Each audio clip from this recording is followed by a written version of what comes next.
So a lot of people think that once they go raw, they're never going to eat rice again. There's one kind of rice that you can eat that sprouts. It's black wild rice.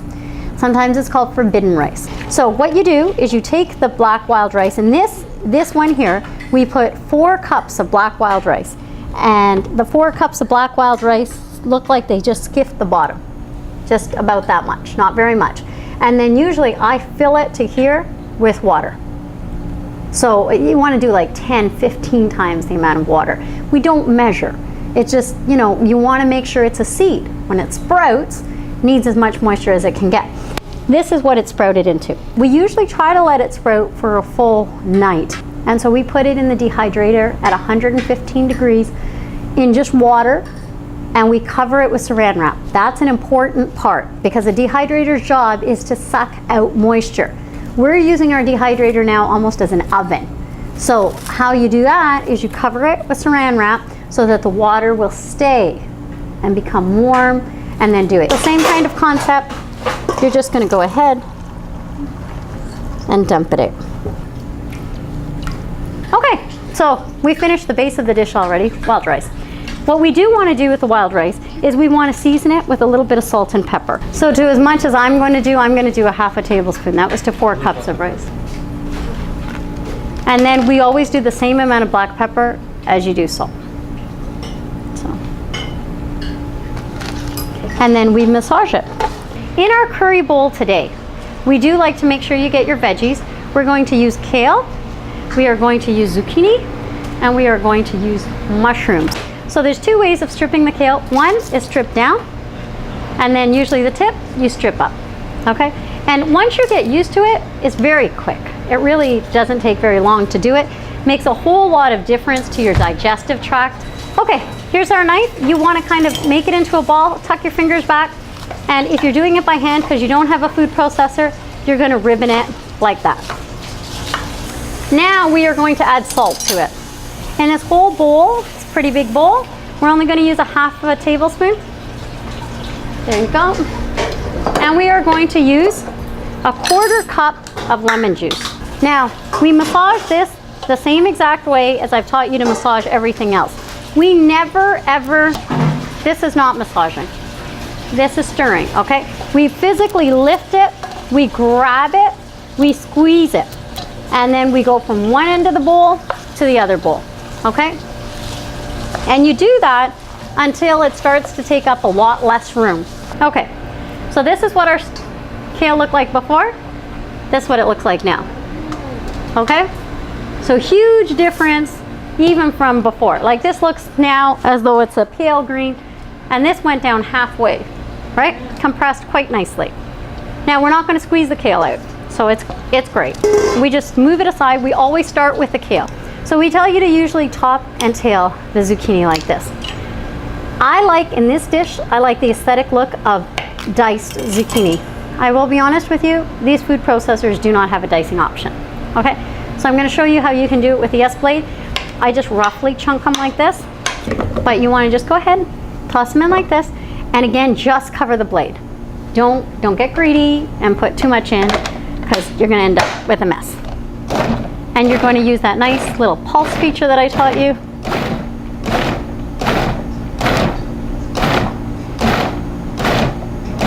There we go.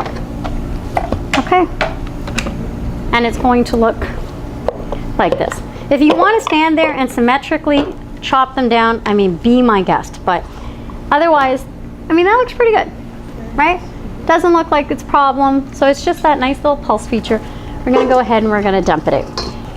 So you take the mushroom and you just slice it in half.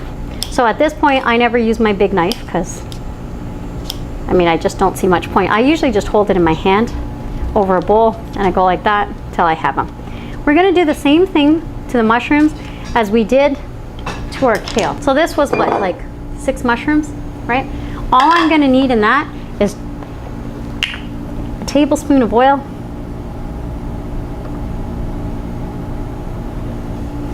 so if it was 1 tablespoon of oil, it's half that much lemon juice. So it's half a tablespoon of lemon juice.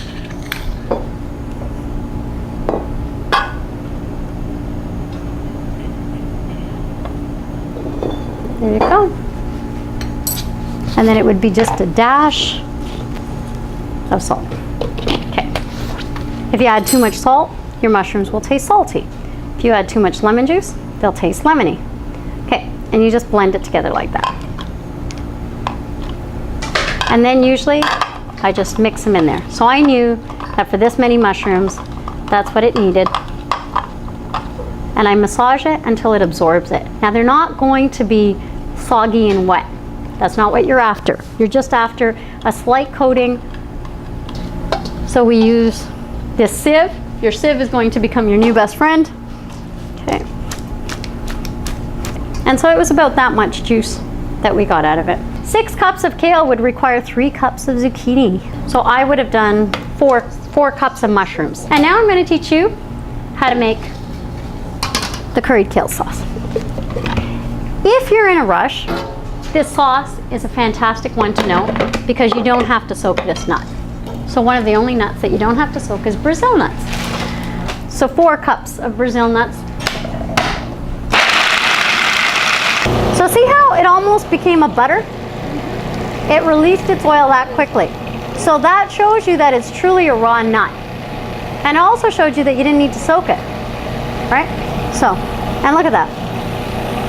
Now we're going to season that. To make curry, an Indian curry is never made with curry powder. Ever. Okay? So we make our own curry powder. To make our own curry powder, you need 5 things. You need garam masala, cumin, turmeric, salt, and black pepper. That's what you need. All right.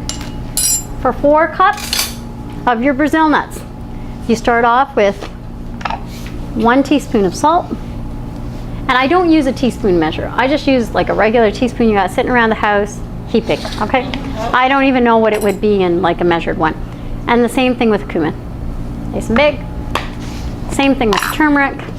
That's where the curry gets its yellow color, okay?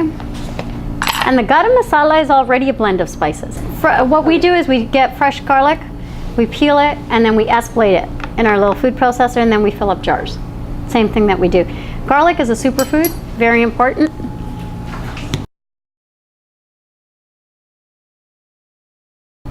Okay, and I'm just looking at the bottom until the color has blended all the way through into the Brazil nuts. That's what I'm after. When it's done that, obviously we don't have a curry sauce yet. We have a curry paste. In order to get a curry sauce, now some books will tell you in order to make any cheese or anything, you use oil here. Again, we already think you got your good fat from the Brazil nuts. You don't need more oil. You know, we're big believers in that. We use kefir. So right now it should be curry sauce a la voila. Okay, so I usually like to start off with my bed of rice, okay? And then I blend the kale. Now the kale already had salt, zucchini didn't, and the mushrooms did. Remember, because when we prepped them, we put a bit of salt in the kale. I don't add any more because I'm counting on the curry sauce to give it flavor, okay? So, I like to smother my wild rice with it, and then I like to top it with the mushrooms because that's, you know, kind of like the meatish texture on top like that.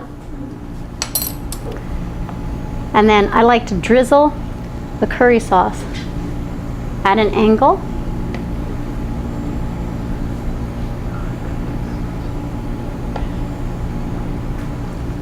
And that is our curry bowl. Isn't that nice?